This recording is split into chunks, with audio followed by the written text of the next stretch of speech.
Bismillahirrahmanirrahim. Assalamualaikum warahmatullahi wabarakatuh. Perkenalkan, nama saya Rimun Wali, mahasiswa Yayan Ambon, jurusan Hukum Keluarga Islam semester 4. Di sini saya akan menjelaskan sedikit terkait dengan tugas saya yang kemarin, yaitu pengertian hakim, fungsi dan wewenang hakim, serta kekuasaan kehakiman dalam mengadili dan memeriksa perkara.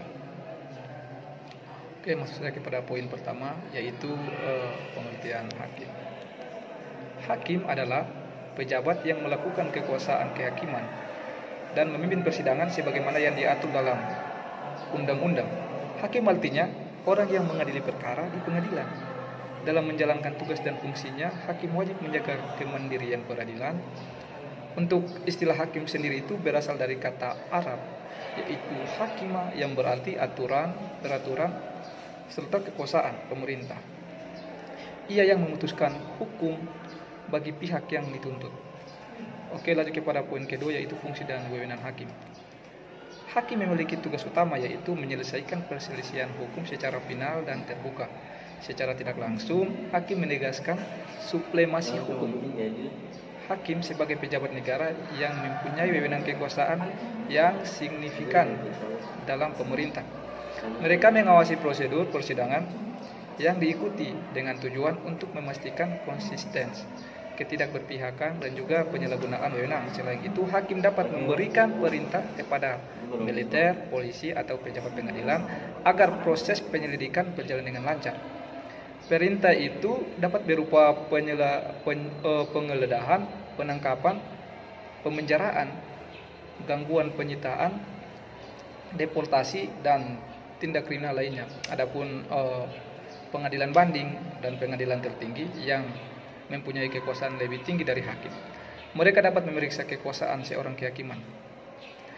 Akan tetapi dalam kasus pengadilan yang lebih kecil, hakim dapat mengeluarkan putusan ringkas tanpa harus melanjutkan ke pengadilan juri.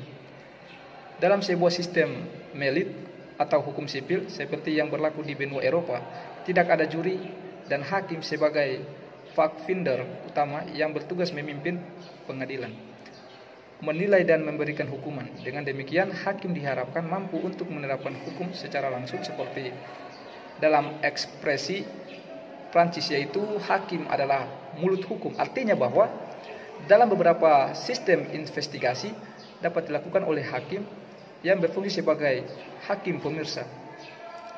Untuk wewenang hakim, sebagaimana pelaku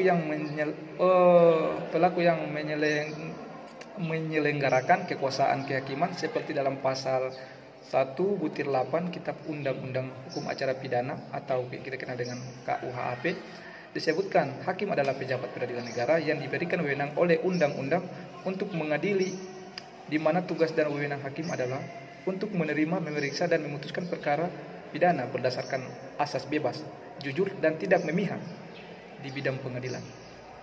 Oke, lanjut kepada poin ketiga, yaitu kekuasaan kehakiman dalam mengadili dan memeriksa perkara. Kekuasaan kehakiman merupakan kekuasaan yang merdeka. Oke, baik, lanjut kepada poin ketiga, yaitu tentang kekuasaan kehakiman dalam mengadili dan memeriksa perkara.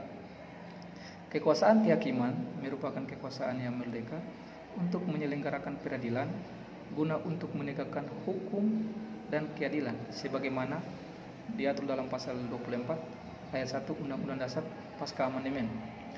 Kekuasaan kehakiman dilaksanakan oleh Mahkamah Agung Republik Indonesia dan badan-badan peradilan lain di bawah Mahkamah Agung, seperti peradilan umum, peradilan tata usaha negara, peradilan militer, dan peradilan agama, serta Mahkamah Konstitusi.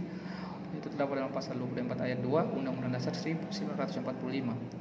Penyelenggaraan kekuasaan kehakiman tersebut diserahkan kepada badan-badan peradilan seperti peradilan umum, peradilan agama, peradilan militer, dan Mahkamah Agung sebagai peradilan tertinggi dengan tugas pokok untuk menerima, memeriksa, mengadili, serta menyelesaikan setiap perkara yang diajukan kepadanya, yaitu tertuang dalam pasal 2 ayat 1 JO, pasal 10 ayat 1 dan ayat 2. Peradilan umum adalah salah satu pelaksanaan kekuasaan kehakiman bagi rakyat yang ingin mencari keadilan. Pada umumnya pasal 2 Undang-Undang Nomor 2 Tahun 1984, pengadilan negeri bertugas berwenang memeriksa, mengadili, memutuskan, dan menyelesaikan perkara pidana dan perkara perdata di tingkat pertama, sedangkan pasal 50 Undang-Undang Nomor 2 Tahun 1986, pengadilan dapat memberikan keterangan, pertimbangan, dan nasihat tentang hukum kepada instansi pemerintah di daerahnya apabila diminta. Dan pasal 52 Undang-Undang Nomor 2 Tahun 1986, selain menjalankan tugas pokok, pengadilan dapat diserahi tugas dan kewenangan lain berdasarkan